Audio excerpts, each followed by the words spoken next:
Hay un texto que está en el libro de Mateo, capítulo 24, verso 14, y dice, y será predicado este evangelio del reino en todo el mundo para testimonio a todas las naciones, y entonces vendrá el fin.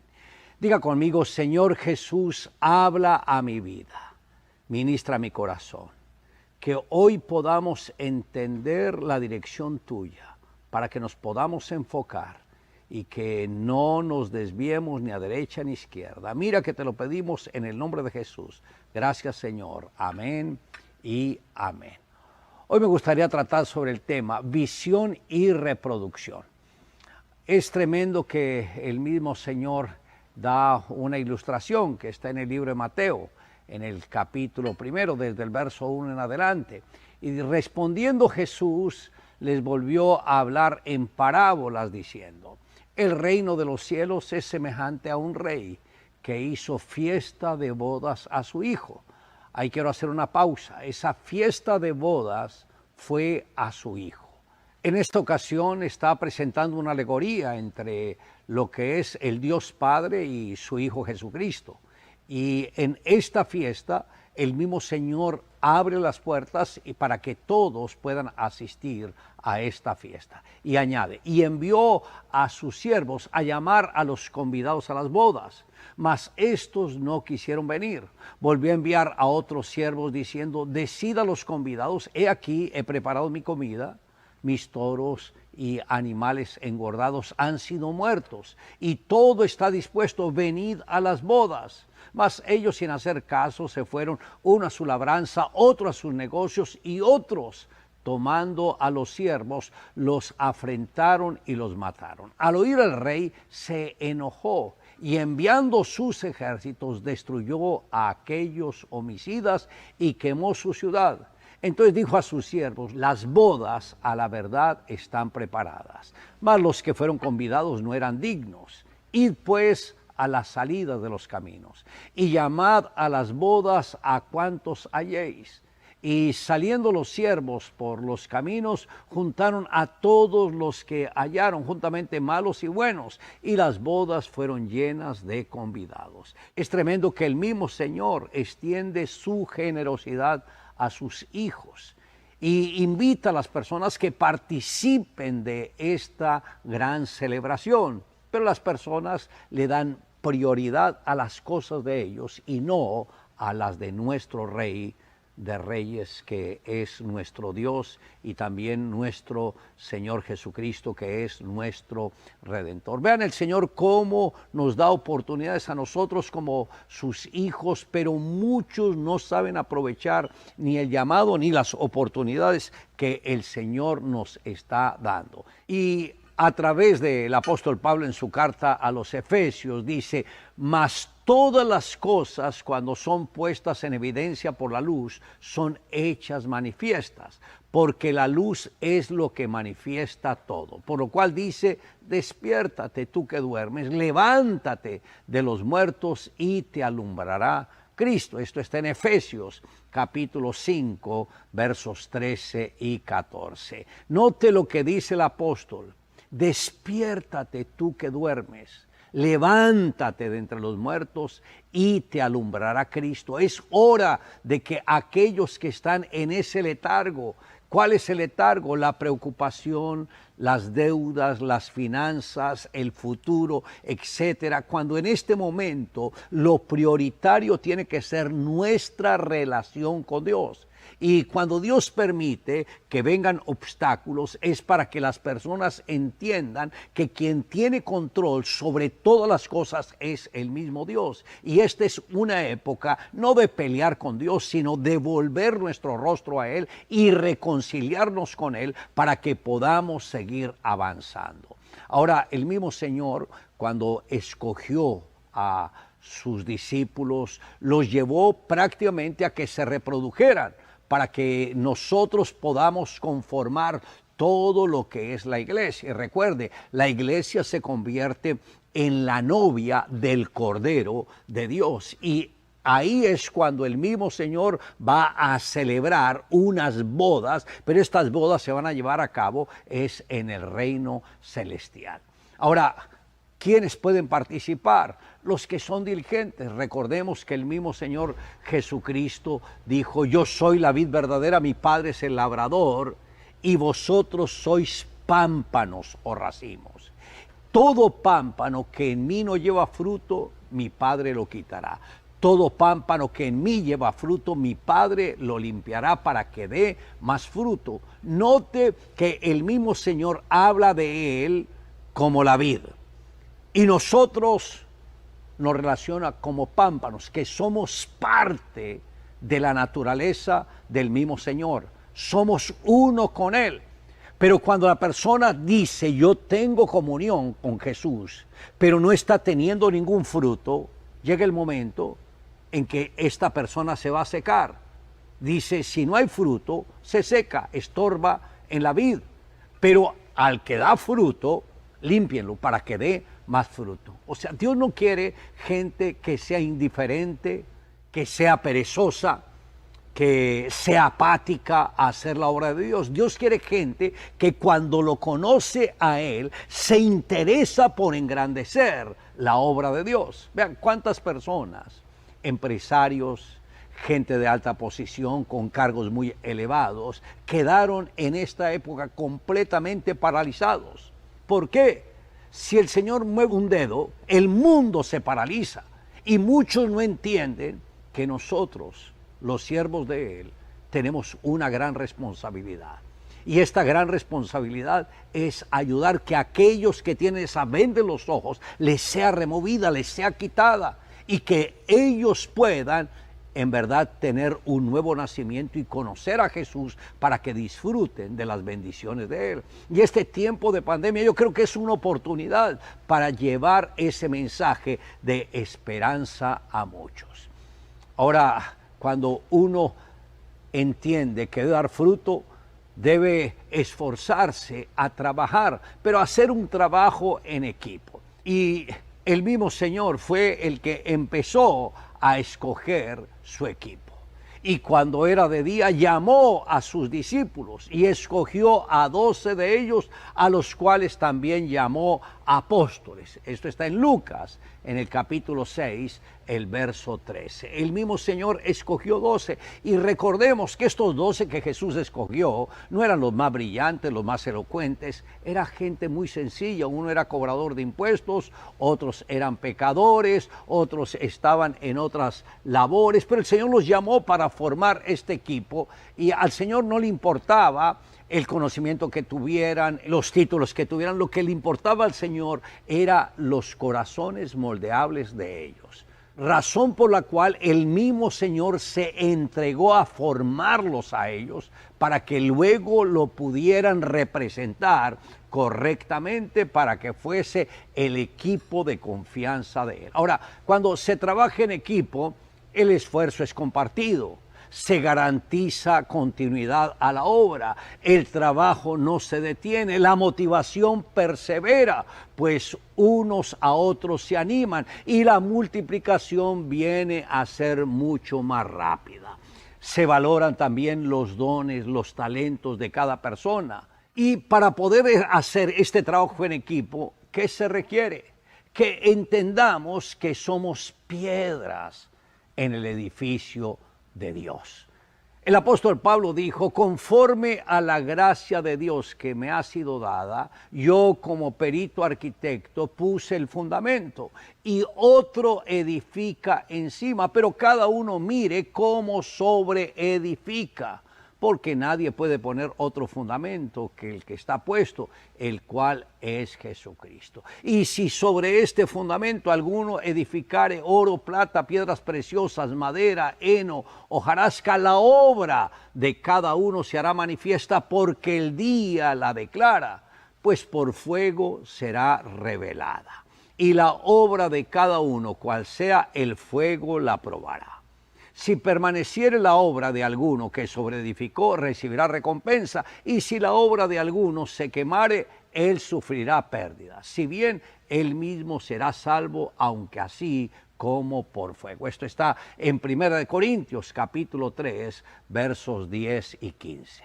El apóstol Pablo toma el ejemplo del que edifica un edificio Y como lo dice, nadie puede poner otro fundamento que el que ya está puesto, el cual es Jesucristo. Jesús es el fundamento de fundamentos. O sea, Él es la piedra angular que sostiene todo el peso del edificio. Y algunos han edificado este edificio, podríamos decir que con oro, plata, piedras preciosas, etcétera, que tiene que ver con el carácter, que hay buena disposición, que hay una actitud correcta, que hay un fundamento sólido en ellos, que no hay intereses personales mezclados en este asunto, pero otros edifican de otra manera, que lo que ponen dentro es paja, heno, hojarasca, o sea, que son simples, que no le dan el valor a la obra en la vida cristiana y son hasta mentirosos, engañan,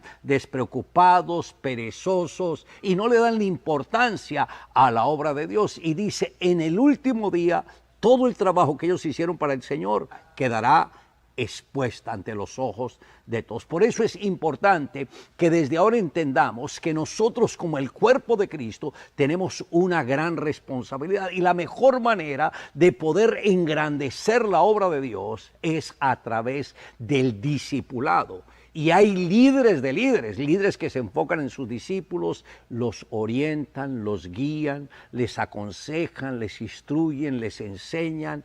Entonces invierten mucho tiempo en ellos, pero la mejor manera de hacerlo es en lo que nosotros hemos establecido como el gobierno de 12 y el entrenamiento que se están dando en los diferentes niveles y que las personas han tenido que venir desarrollándolos paulatinamente para poder ver la obra de Dios manifestada. Por eso es importante que ustedes entiendan que este es el mejor momento para poder reclutar personas, para empoderarlas para el discipulado. No se queden lamentándose, ahora no podemos hacer lo de antes, yo quiero estar en los deportes, yo quiero estar en estas actividades, yo quiero estar corriendo por aquí, por allá. No, en este momento prepárese cómo va usted a discipular a aquellas personas que el Señor le ha confiado o le va a confiar. Por eso es importante nuestra diligencia, porque no estamos trabajando en la obra de determinado pastor o determinado ministerio, estamos trabajando en la obra del Rey de Reyes. Todo lo que estamos haciendo es para engrandecer no nuestro yo, porque nosotros morimos, la obra queda, es para engrandecer la obra de Dios, pero se requiere diligencia de cada uno de nosotros. Uno de los principios que nosotros establecimos dentro de la visión es hacer de cada miembro un líder. En el libro de Hechos enseña que y crecía la palabra del Señor y el número de los discípulos se multiplicaba grandemente en Jerusalén y también muchos de los sacerdotes obedecían a la fe. Esto está en el capítulo 6, en el verso 7 del libro de Hechos. Note que dice el número de los discípulos se multiplicaba. Hay etapas en la vida cristiana donde uno empieza sumando, sigue sumando, hasta que ya no se puede sumar, sino que hay que multiplicar. Por ejemplo, la primera iglesia que yo pastoreé fueron de 120 personas y ganar las personas no era fácil. Pero después de esto, los cielos se abrieron y ya podía ver conversiones multitudinarias. Entonces uno empezaba a ver que lo que dice la Escritura es verdad, que el número de los discípulos se multiplica en gran manera. Y yo quiero animarlos a todos ustedes a que se esfuercen para poder engrandecer el reino de Dios. Este es un tiempo de gracia que Dios nos ha dado, pero debemos poner de nuestra parte para que la obra del Evangelio crezca y se reproduzca en las naciones de la tierra. Ahora, al conformar un equipo, considere siempre que la clave del éxito radica en que cada persona que nos rodea se convierta en un líder, con capacidad de orientar a otros. Jesús escogió 12 personas en las que vio un gran potencial de liderazgo. Como lo enseña la palabra, en aquellos días Él fue al monte a orar y pasó la noche orando a Dios. Y cuando era de día llamó a sus discípulos y escogió a 12 de ellos, a los cuales llamó también apóstoles. Note que el Señor fue escogiendo cuidadosamente quiénes serían aquellos discípulos que luego se convertirían en los apóstoles. El mismo Señor, como Él ve tan claro el futuro como el presente, tuvo que ganarlos en una noche para no equivocarse. Ahora, ¿se imagina a nosotros? Al Señor le tomó una noche, a nosotros nos puede tomar un poco más de tiempo para ganarlos. Ahora, yo este principio no lo tenía de trabajar con 12 personas. Esto fue algo que el mismo Señor me reveló, y esta revelación vino más o menos después de 7 años de haber empezado la misión carismática internacional, porque yo estaba anhelando que Dios me diera una revelación. Incluso había viajado a Corea para conocer la manera como el doctor Cho trabajaba en las células, cómo se expandía y todo, pero no estaba satisfecho con el trabajo que estaba haciendo. Y yo me fui a la oración y le dije: Señor, muéstrame cómo hago para trabajar en células. Aunque le había puesto todo el corazón, la iglesia tendría unos 3.500 miembros para aquel entonces. Y yo le dije: Señor, muéstrame. Y ahí me vino la revelación tremenda. Y el Señor me hizo una pregunta: ¿cuántas personas discipuló Jesús? Mi mente empezó a pasar por los momentos en que el Señor tenía contactos con las multitudes. Pero me di cuenta que cuando estaba con un grupo, era muy difícil que volviera a repetirse ese encuentro. Las multitudes eran encuentros esporádicos. El equipo que siempre permaneció cerca de él fue el equipo de 12. Ellos estaban bebiendo del Espíritu de Jesús. Ellos estaban bebiendo de las enseñanzas de Él.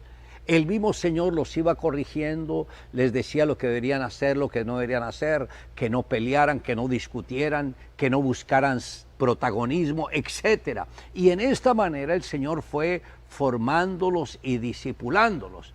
Entonces, cuando el Señor me hace la pregunta, ¿cuántas personas Jesús discipuló? Ahí yo lo entendí y dije: Señor, Jesús discipuló 12. Y me dice el Señor: ve tú y haz lo mismo. Pero me le puso un ingrediente más: forme 12 personas, invierte tu tiempo en ellos. Y ese tiempo implica no meses, va en años.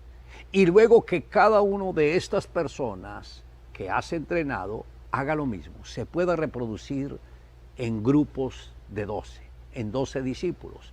Les invierte el tiempo, les dedica, les orienta, les enseña, etc. Y cada uno de ellos luego tiene que hacer lo mismo con otros 12. Entonces ahí yo vi en mi mente un crecimiento exponencial y entendí: Señor, esta es la llave que tú me estás dando para tener un crecimiento explosivo. Y así fue como empezamos ya a trabajar con lo que se llama el gobierno de los 12. Ahora, le llamamos G12, que la letra G significa gobierno, porque el número 12 significa gobierno. Por eso le pusimos G12, gobierno de los 12. Y empezamos a ver que la iglesia empezó a crecer, empezó a reproducirse, empezó a multiplicarse, pero algo con lo que yo no contaba ni estaba preparado era que algunos de ellos que estaba discipulando no tenían el mismo corazón mío y empezaron a trabajar para su propia gloria, para su propia honra, y empezaron a sacar las personas de nuestro lado para llevarlas a discipularlas ellos mismos. Por lo general, todos los que hicieron eso fracasaron. Aunque estén dando pataletas de ahogado, eso ya fracasó, sucumbió.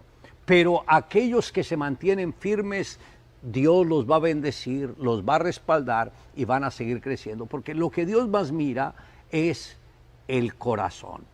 O sea, cuando Dios escoge a alguien, lo primero que Él mira es cómo está su corazón. El corazón de Judas, nadie de los discípulos lo conoció. el único que lo conoció fue Jesús. Judas fue un hábil engañador. Quiso engañar a Jesús y logró engañar a los 11 del equipo de Jesús, que incluso la misma noche de la última cena, antes de que Judas saliera a vender a Jesús por 30 monedas de plata, el mismo Señor dijo, uno de los que está acá me va a traicionar.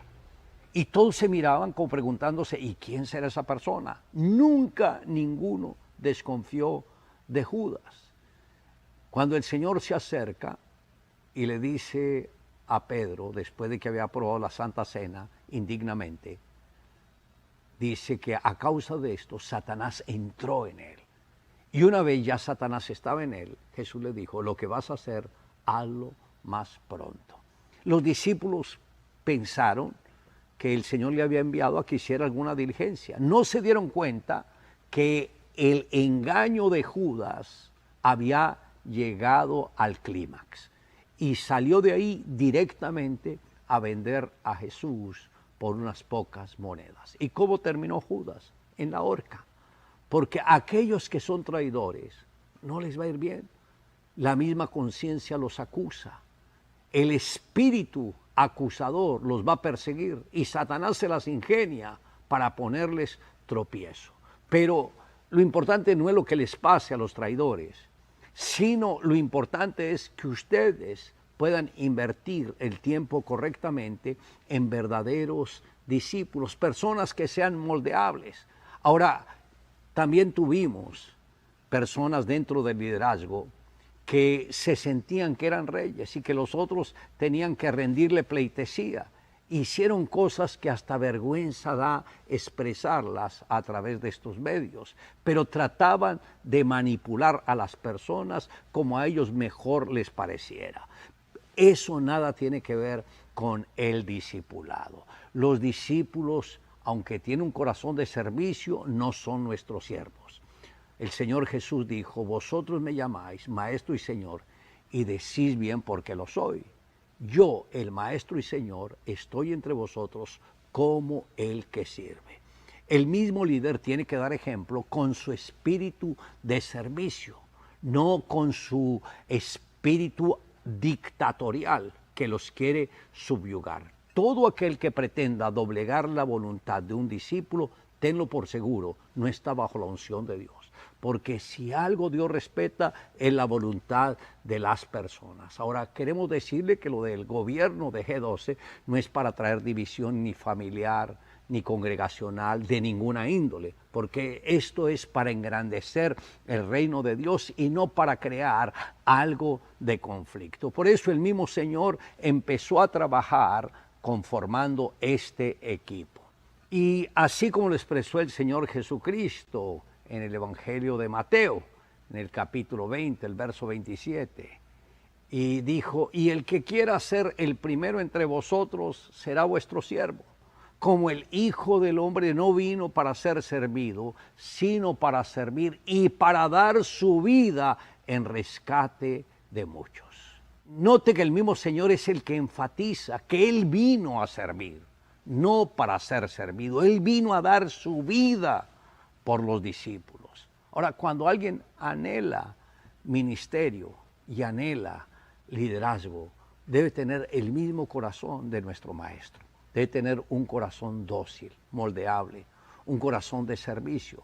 Y esta época que estamos prácticamente en una cuarentena que no sabemos cuándo va a terminar, es una época donde podemos utilizar los medios, el teléfono, contactos, llamar y tratar de animar a las personas. Gracias a Dios por la tecnología, gracias a Dios que ahora nos podemos comunicar a través de las redes y podemos tener contacto con ellos, pero siempre teniendo el cuidado de no doblegar la voluntad de nadie.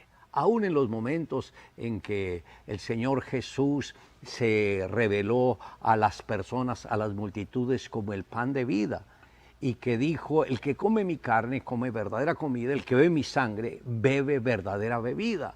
Las personas que lo escucharon dijeron, pero ¿cómo nos va a dar de comer su carne y beber su sangre? Dura es esta palabra, no la entendemos. Y muchos dejaron de seguir a Jesús porque no entendieron esta palabra. El Señor no se levantó a correr detrás de ellos. Perdón, ustedes no me entendieron. Por favor, siéntese, les explico lo que les quise decir. No se ofendan. No, el Señor no era así. Él dejó que se fueran.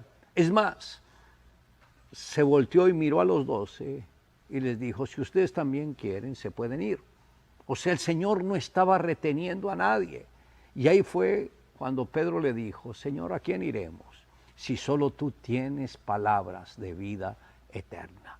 Recuerde, hacer discipulado no es rogarle a las personas para que estén con nosotros. Al contrario, si uno se quiere ir, no lo retengamos. Bien ido. Pero digámosle al Señor, danos discípulos que tengan el mismo corazón nuestro. Discípulos que ayuden a engrandecer tu obra, porque estoy trabajando no para el reino de un hombre, estoy trabajando para el reino de Dios y quiero que estos discípulos tengan una naturaleza eterna como la que tiene nuestro gran Rey. Queridos hermanos, queridos discípulos, que de verdad podamos nosotros entender los tiempos que estamos viviendo y lo podamos aprovechar hasta el máximo. Vamos a orar. Padre, en este momento te doy gracias por este ministerio, por esta iglesia, por estos discípulos que tú nos has dado. Ellos son tus hijos. Ellos tienen un corazón para ti, Señor. Ellos han pasado la prueba, han librado las batallas y se han mantenido. Yo pido, Señor, que a partir de hoy todo cambie en ellos, que tu mano esté sobre ellos y que así como lo enseña la palabra profética que diste a través de mi esposa, que se cumpla también en estas vidas, Señor. Que tú des el silbido y traigas esa multiplicación exponencial, que cuando estamos bajo tu unción y bajo tu gracia, no se requiere de nuestro esfuerzo ni de nuestra angustia, solamente de descansar en ti y disfrutar de tus bendiciones. Por favor, Señor, que cada miembro de esta iglesia sea un líder y que entienda el poder de la reproducción y de la multiplicación. Señor, esta pandemia tiene que llevarnos a frutos abundantes y sobreabundantes, a cambios de muchos corazones para bien, de muchas vidas consagradas para ti, muchos hombres, mujeres, jóvenes y aún niños naciendo al ministerio. Soberano Dios, que se levante un ejército de personas 100% comprometidas contigo. Los bendecimos en el nombre de Jesús. Gracias, Señor. Amén y amén. Y a todos ustedes, gracias, que Dios les bendiga y que sigan disfrutando de las alabanzas y todo lo que el Señor tiene para ustedes.